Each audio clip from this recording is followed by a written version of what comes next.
Life in the Middle Ages was rough, but people found smart ways to get through it. They didn't have much, yet they made things work. Some of what they did still matters today. Here are 10 survival tricks from the past that still work.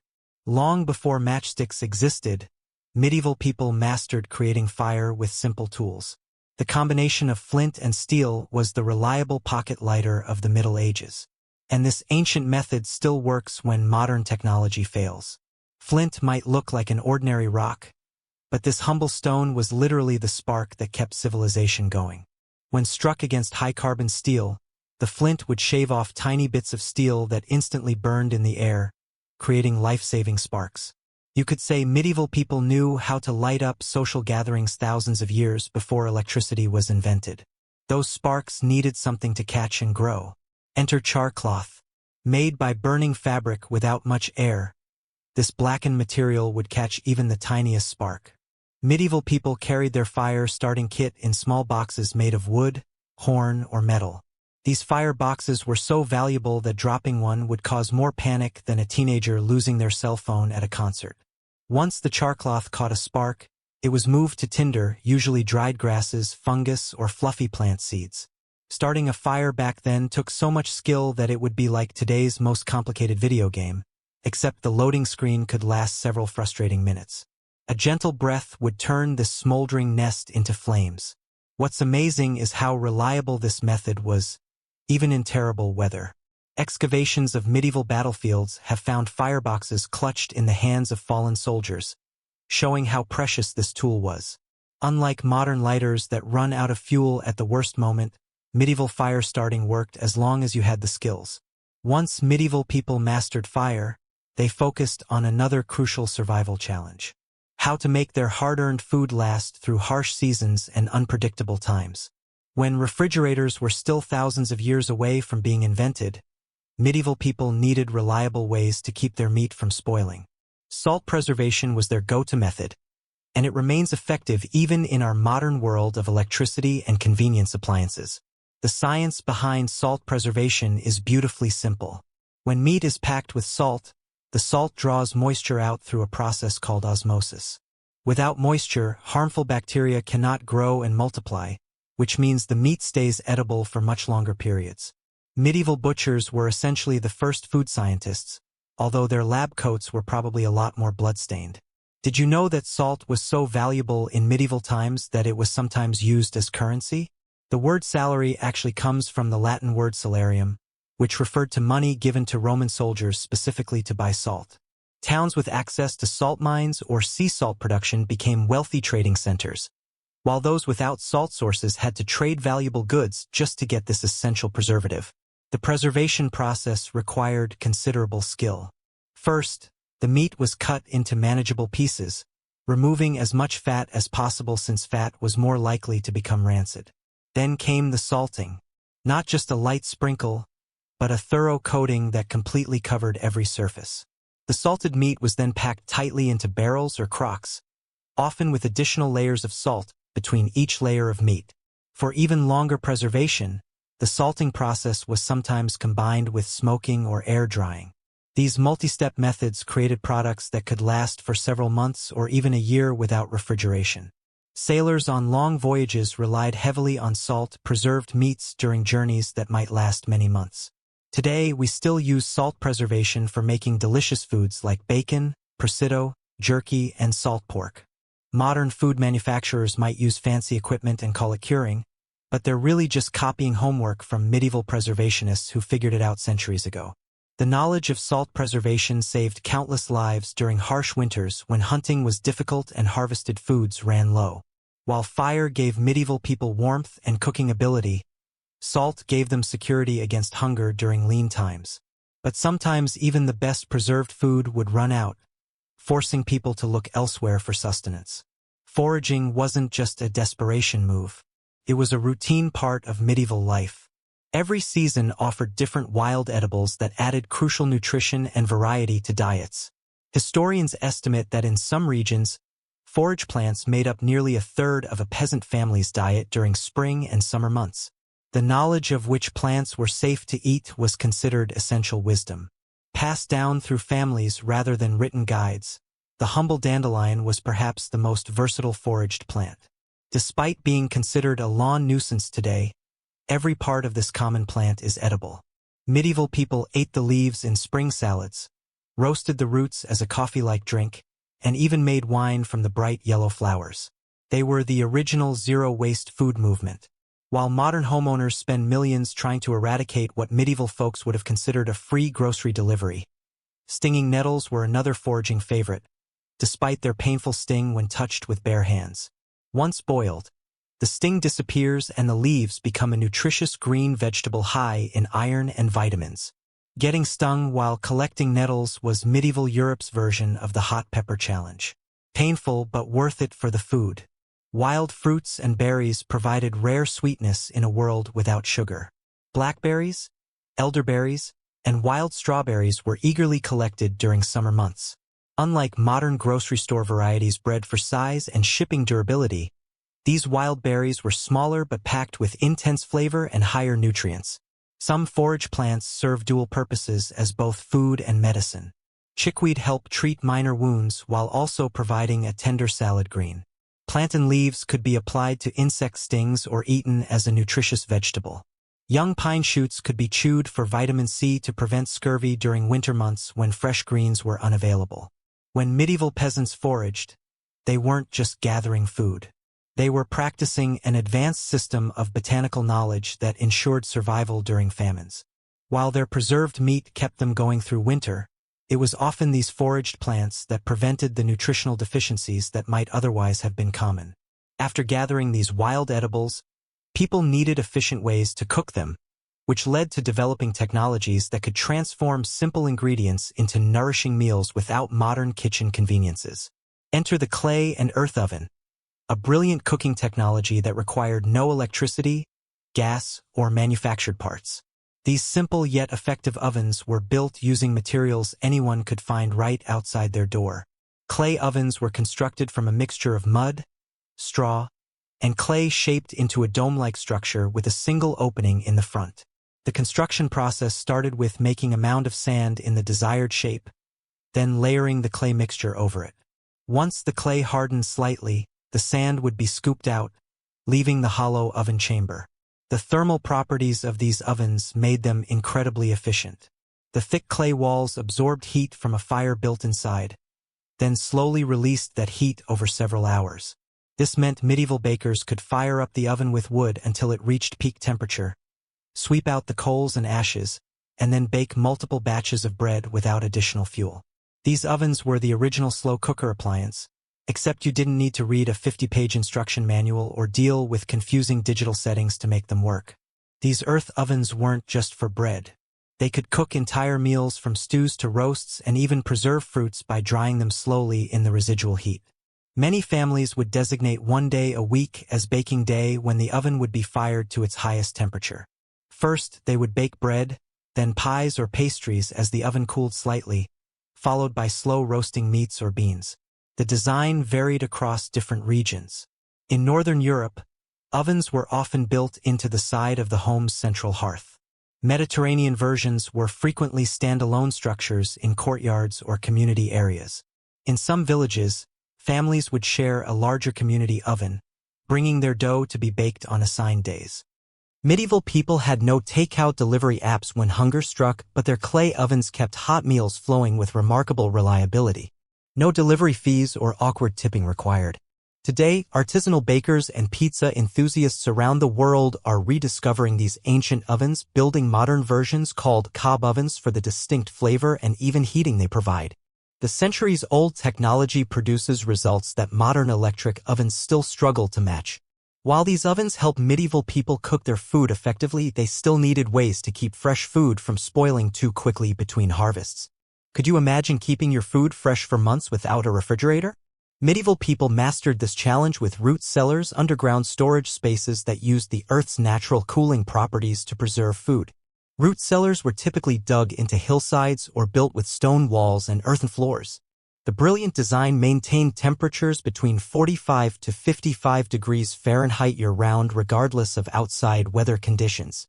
In hillside versions, people dug horizontally into slopes, while flatter areas required digging down and covering the space with beams, brush, and soil. If medieval refrigerators had warning labels, they would have read, "Warning contains dirt floor, not responsible for vegetables that escape and replant themselves." These underground pantries perfectly stored root vegetables for 5 to 6 months when layered in straw or sand. Apples and pears wrapped individually could stay fresh for months. Even dairy products lasted longer in these cool, dark spaces. Medieval kids probably dreaded being sent to fetch vegetables from the root cellar the same way modern teenagers hate bringing groceries in from the car, except with 100% more spiders. The root cellar wasn't just storage. It was crucial risk management. Records show well-maintained root cellars could preserve enough food to sustain a family through 4 to 5 months of winter with minimal spoilage. Today, off-grid homes and sustainable living enthusiasts are rediscovering this ancient technique, proving sometimes the old ways remain the best solutions. While root cellars helped medieval people store their food, they still needed to stay warm and protected through changing seasons. Wool fibers trap air, creating natural insulation that medieval people relied on to stay comfortable in changing weather conditions. This remarkable material served as their technical gear, protecting them from cold winters to surprisingly hot summers. Each wool fiber has a water-resistant outer layer and a spongy core that maintains warmth even when wet, unlike cotton or linen. For medieval people working outdoors in unpredictable weather, this wasn't just about comfort, but survival. Medieval shepherds often spent weeks in remote pastures, protected from rain and cold by nothing more than wool clothing. Their cloak shed light rain while allowing body heat to escape during activity, working like today's expensive outdoor gear. In summer, looser woven wool fabrics allowed air circulation while wicking sweat away from the body. Medieval blacksmiths didn't have moisture, wicking athletic shirts with catchy brand names, but their wool tunics were doing the same job centuries before sports companies started charging premium prices for the technology. Wool's durability was crucial when clothing represented a significant investment. A well-made wool garment could serve for years or decades with proper care. From royal finery to peasant workcloth, wool formed the backbone of medieval wardrobes across social classes. Processing wool required considerable skill. After shearing sheep in late spring, the raw wool was sorted, cleaned, and prepared for spinning into thread, then woven into fabric on looms. Medieval teenagers probably didn't complain about wool being itchy the way modern kids might. They were too busy helping produce it to worry about leaving negative reviews online. Today, outdoor enthusiasts and military organizations still rely on wool for its remarkable properties. This ancient solution to staying warm and dry continues to outperform many synthetic alternatives, proving sometimes the oldest technologies remain unbeaten. While clothing helped protect against the elements, medieval ingenuity extended far beyond just what people wore. They also developed creative solutions for problems that we still face today in entirely different contexts. Medieval shelter building reveals one of history's most ingenious construction techniques, wattle and dob.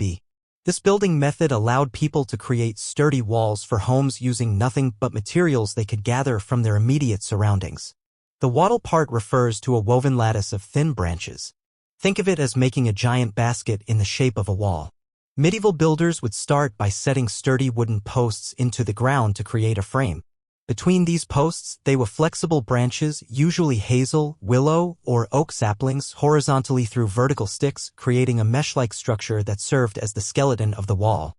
Now for the dough, a sticky mixture used to coat both sides of the wattle framework. This mixture typically contains soil, clay, straw, animal dung, lime, and sand in various combinations depending on local availability. Medieval construction workers were mixing mud and poop together long before modern toddlers discovered this entertaining hobby. Applying the dog was hard work but required no special tools, just hands, a treel, or a wooden float to smooth the surface. The mixture would be pressed into the wattle framework from both sides until it completely filled the gaps. Once dry, the walls were often lime-washed to improve weather resistance and brighten the interior. Wattle and dog houses were surprisingly comfortable. The walls provided good insulation against both heat and cold, with the dew acting as thermal mass that stabilized indoor temperatures. The breathable nature of the materials also helped regulate humidity inside the home. A well-maintained structure could last 50 to 100 years before needing significant repairs. Unlike modern construction where you need expensive permits, medieval families could build an extension to their home literally using sticks and mud. Their homeowners association meetings were probably much more relaxed too. One of the greatest advantages was accessibility. Virtually any family could build or repair their own home without specialized tools or expensive materials. This self-sufficiency was crucial when professional builders were scarce and transportation of heavy materials was difficult. Village records suggest that neighbors would often gather for wall-raising days, helping each other construct or repair homes in a community effort. The wattle and dog technique wasn't limited to simple peasant homes either. It was used for interior walls and grander structures, including castles and manor houses, proving its versatility and effectiveness. Even today, eco-builders are rediscovering this ancient technique for sustainable housing projects. The materials are biodegradable, locally sourced, and have minimal environmental impact, attributes that align perfectly with contemporary green building goals. While medieval people had mastered building shelter from simple materials, they also developed an impressive ability to predict changes in their environment without modern technology. Before weather apps or television forecasts existed, medieval people relied on reading natural signs to predict weather changes. This crucial skill helped them decide when to plant crops, travel safely, or prepare for storms. Through generations of observation, they developed an impressive system of weather forecasting based on clouds, animal behavior, and other natural indicators. Cloud types were observed. Low, thick clouds often meant rain, while wispy high clouds typically meant fair weather would continue. The mackerel sky, clouds that looked like fish scales, usually indicated rain within 24 hours. While modern meteorologists use million-dollar satellites to predict a 40% chance of showers, medieval people could glance at the western horizon and make plans with surprising accuracy. Animal behavior changed before storms. Birds flying low often signaled approaching rain as they avoided low air pressure. Cows lying down in fields more than usual might indicate rain was coming. Bees and butterflies disappearing from flower patches often meant storms were approaching within hours. The saying "red sky at night, sailors delight, red sky in morning, sailors take warning" originated during medieval times. This works because weather systems typically move west to east. A red sunset indicates dry air to the west. Good weather coming, while a red sunrise suggests moisture-laden air may be approaching. Sudden pressure drops were sensed through joint pain or ear popping. Some villages had weather seers, often older folks with sensitive joints who could feel storms coming days ahead. Today's weather forecasters give a 10% chance of rain, and we pack umbrellas just in case. Medieval weather experts had to be more definitive. Give a farmer bad planting advice and you might not be invited to the next village feast. Medieval weather watchers could predict conditions with about 80% accuracy one day ahead, helping them plan farming, fishing, or travel without forecasts. While these weather signs helped people prepare for nature's challenges, they also needed ways to escape immediate danger when trouble appeared unexpectedly. Castles and homes had hidden passages to escape attackers or raiders. These ingenious security features helped medieval people survive in dangerous times when enemies might suddenly appear at their doorstep.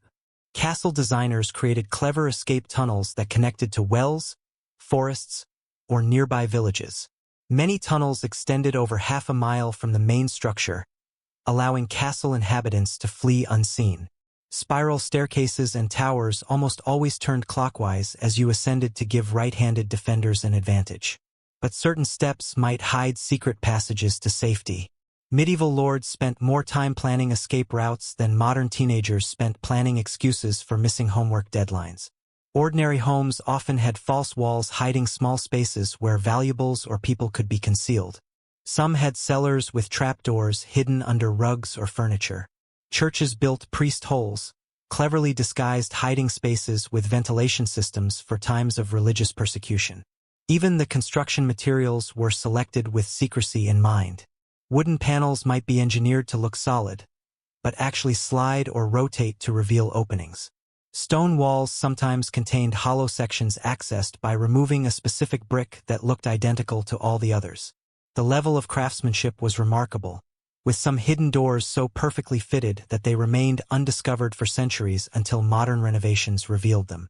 Tunnels were designed to confuse pursuers with narrow sections, false endings, and even traps. Some featured acoustic tricks, channels in the walls that would carry voices from other parts of the building, confusing searchers. Others used the building's natural drainage systems as escape routes. Though these weren't the most pleasant exit strategies, medieval escape tunnel designers were the original subscription service providers. You paid once for security, but the maintenance fees lasted a lifetime. The knowledge of these routes was carefully guarded and passed down orally, not written down where enemies might discover them. Children would learn the secrets of their family home as part of their survival education. Archaeological excavations continue to discover previously unknown passages in medieval structures, showing just how effective this secrecy was. These ancient security concepts still influence modern safe room designs. When all other defenses failed, having a hidden exit could mean the difference between life and death. While escape routes protected medieval people from physical dangers, they also needed ways to defend against more invisible threats to their well-being. When medieval people faced health problems, they didn't have modern antibiotics or hospitals. Instead, they relied on a sophisticated system of herbal medicine and natural remedies that have since been scientifically proven effective in many cases. Garlic was perhaps the most versatile medicinal plant in the medieval toolkit. Used to treat infections and boost immunity, this pungent bulb contains alizanin, a compound with antibacterial properties. Healers created garlic picuses for infected wounds or had patients consume raw cloves to fight internal infections. Medieval breath mints must have been a booming industry considering how much garlic people were eating to stay healthy. Willow bark served as the medieval answer to aspirin. Containing salicin, a compound similar to the active ingredient in modern aspirin, willow bark was brewed into a bitter tea for headaches, fevers, and joint pain. Historical records show that willow was so highly valued that landowners would specifically plant willow trees near villages for medicinal purposes. For stopping blood flow from wounds, yarrow was the plant of choice. This common meadow plant contains compounds that constrict blood vessels and encourage clotting. Medieval battlefield medics would carry dried yarrow to press directly onto wounds, earning it the nickname soldiers wound across many European languages. Chamomile and mint address digestive issues and sleep problems. These gentle herbs were brewed as teas and given to everyone from infants with colic to elders with insomnia. Medieval doctors may not have had fancy medical degrees hanging on their walls, but they knew which plants could calm both your stomach and your mind. No prescription insurance required. For skin injuries, ticuses made from herbs were applied directly to wounds. These mixtures often combine antimicrobial plants like thyme or sage with drawing agents like bread or clay, creating an environment hostile to bacteria while also absorbing wound exudates. Medieval herbalists didn't just rely on intuition. They carefully documented their findings. Herbal knowledge was passed down both orally and through simple handbooks. Monastery libraries often contain detailed medical manuscripts illustrated with plant identification guides. Some of these ingredients are still used in modern natural medicine. The World Health Organization estimates that about 25% of modern pharmaceuticals directly trace their origins to plant remedies first documented in medieval times. These 10 medieval survival techniques, from fire starting to herbal healing, demonstrate the remarkable ingenuity and practical wisdom of our ancestors. Skills that remain valuable even in our modern technological